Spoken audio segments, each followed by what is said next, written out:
Good morning student. आज मैं आपके हाउ टू ऑर्गेनिज्म रिप्रोड्यूस के लास्ट पार्ट के साथ आ चुकी हूँ। यहाँ पे आज मैं आपको कैसे रिप्रोडक्टिव हेल्थ को केयर करते हैं और कौन कौन से सेक्सुअल डिजीज़ ट्रांसमिट होते हैं उसके बारे में बताऊँगी, और साथ ही साथ इस चैप्टर को आज मैं यहीं पे क्लोज़ कर दूँगी। देखो, ये जो आपका चैप्टर है इसको मैंने इतना लेंदी इसलिए चलाया, इसका एक रीज़न था कि ये सारी चीज़ें आपको अब यहाँ 10th लेवल से आप शुरू कर रहे हो। 10th से लेकर आप अगर MSc कर रहे हो बायोलॉजी से, जूलॉजी, बॉटनी, जिससे भी आप, ठीक है, जहाँ भी रिप्रोडक्शन टर्म यूज होगा वहाँ पे आपको यही सारी चीज़ें पढ़ने को मिलेंगी। आप फार्मेसी, मेडिकल लाइन में जाते हो, उस जगह पे भी अगर रिप्रोडक्शन केस की बात हो रही है तो यही सारी चीज़ें आएँ।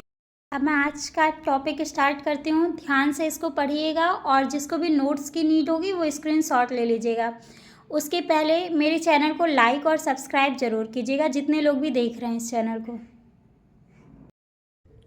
स्टूडेंट, जैसा कि मैंने आपको बताया कि आज का जो मेरा टॉपिक है वो क्या है, रिप्रोडक्टिव हेल्थ के बारे में है।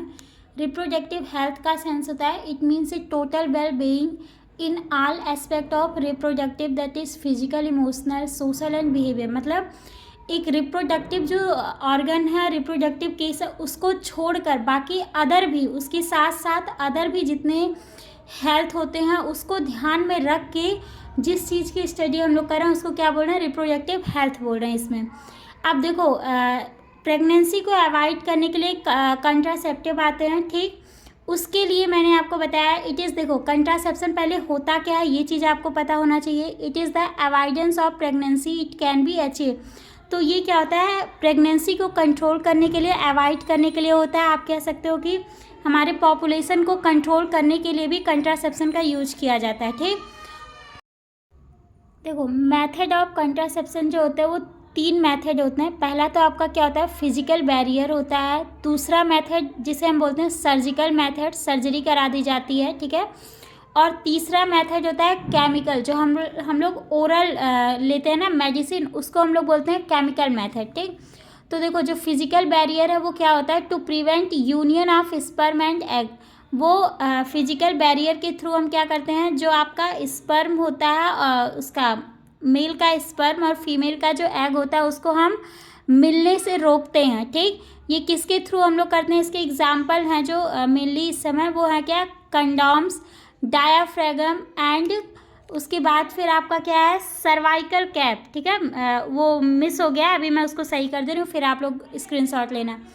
फिर आपका है सर्जिकल मेथड। सर्जिकल मेथड में क्या होता है, आपके जो फीमेल का वैसेक्टॉमी, फीमेल का जो सर्जिकल मेथड में होता है उसको हम लोग वैसेक्टॉमी बोलते हैं, और मेल का जो होता है उसे ट्यूबेक्टॉमी। क्यों, क्योंकि फीमेल वाले में हम क्या करते हैं, उसकी फैलोपियन ट्यूब को ब्लॉक कर देते हैं, जिसकी वजह से जो एग होता है वो यूटेरस तक ना पहुँचे, ठीक।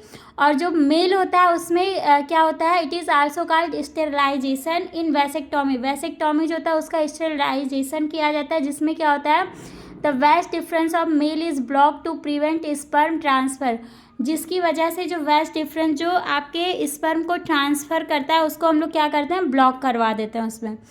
केमिकल मेथड में आओगे, ओरल, देखो इसका जो सर्जिकल मेथड का एग्जांपल यहाँ पे बेटा नहीं आ रहा था तो मैंने उसको यहाँ पे साइड में लिखा है, कॉपर टी होता है, ठीक।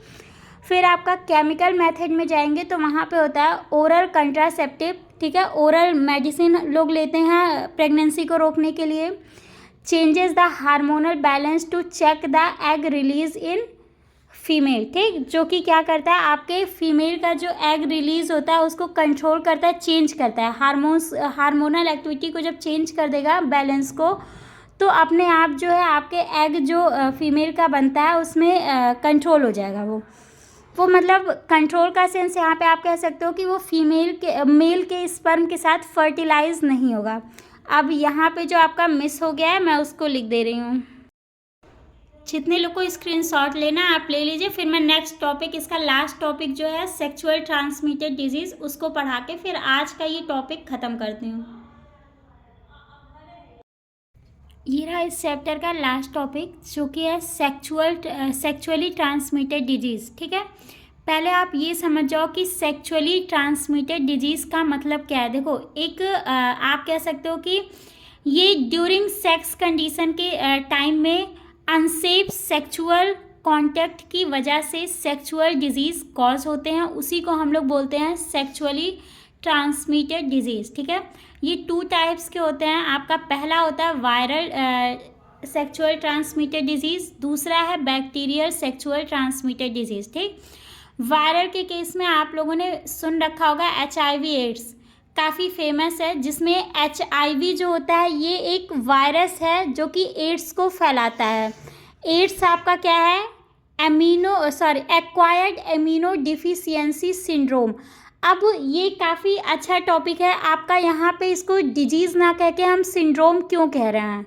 ठीक है, तो ये समझने वाली बात है, जो एड्स है वो कई डिजीज़ का कंप्लीट एक कॉम्पैक्ट होता है। ठीक है, मतलब एड्स जिस भी पर्सन को होता है, अगर आप देखोगे उनको तो उनको फैटिग्यू मतलब भूख नहीं लगता है, इंसान काफ़ी बहुत सारी बीमारियां, ब्लड कम होते हैं, कई सारे रोग एक ही साथ आ जाते हैं, डिजीज़ बहुत सारी उनकी बॉडी में कॉज हो जाती है, इसी वजह से इसको क्या बोलते हैं, सिंड्रोम। ये काफ़ी अच्छा क्वेश्चन है। और ये एड्स जो है किसकी वजह से फैलता है, आपका ह्यूमन इम्यूनो वायरस।